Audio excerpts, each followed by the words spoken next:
প্ৰথম কথা সি ওলাই গ'লে তুমি বেয়া কিয় পোৱা ৱেল সি তাৰ ফ্ৰেণ্ডছক লগ ধৰিবলৈ গৈছে তোমাৰ বাহিৰেও তাৰ এটা লাইফ আছে সেইটো নাপাহৰিবা গোটেই জীৱনটো সি অকল তোমাকেই দি নিদিয়ে ন তাৰ বেলেগ এটাও লাইফ আছে যেটো হৈছে তাৰ ফেমিলি তাৰ ফ্ৰেণ্ডছ চ' সি ফ্ৰেণ্ডৰ লগত ওলাই যোৱাটোতো যদি তুমি বাধা দিয়া সেই মানুহটো কিমান সাফোকেটেড ফিল কৰিব দিছ ইজ চ' ৰং মানে তুমি তাক কণ্ট্ৰল কিয় কৰিব চেষ্টা কৰিছা সি বেয়া কাম কৰিবলৈ যোৱা নাই সি তাৰ ফ্ৰেণ্ডক লগ ধৰিছে যদি অলপ ফূৰ্তি কৰিছে অফিচৰ টেনশ্যনৰ পৰা আঁতৰি যদি সি ফ্ৰেণ্ডৰ লগত থাকিব বিচাৰিছে সেইটো তুমি বেয়া কিয় পাইছা আচৰিত কথা মানে তুমি এইটো বুজাইছা যে সি অফিচ কৰক ঘৰ যাওক তোমাৰ লগত কথা পাতক অফিচ কৰক ঘৰ যাওক এনেকেতো মানুহ সাফোকেট হৈ যাব তুমি কাকো ৰুল কৰিব নোৱাৰা তাৰ লাইফটো তোমাৰ নহয় সি তোমাৰ লগত জীৱনটো স্পেণ্ড কৰিম বুলি কৈছে নিজৰ জীৱনটো তোমাক দি দিয়া নাই সেইটো নাপাহৰিবা আৰু দ্বিতীয় কথা এটা তুমি লিখিছা যে তোমালোকৰ কাষ্ট প্ৰব্লেম ঘৰত নামানে তথাপিও তুমি তাৰ লগত আছা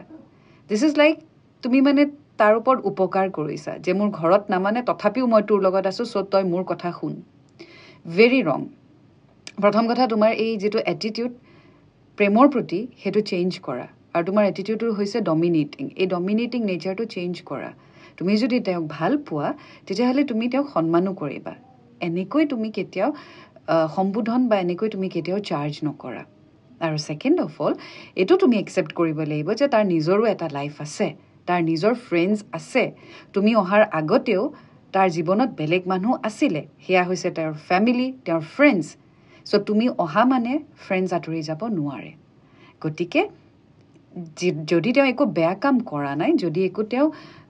লিমিট ক্ৰছ কৰা নাই তেতিয়াহ'লে তুমি তেওঁক কণ্ট্ৰল কৰিবলৈ চেষ্টা নকৰিবা কাৰণ যিমান তুমি কণ্ট্ৰল কৰিবা সিমানেই কিন্তু তেওঁ ওলাই গুচি যাব think about it don't do date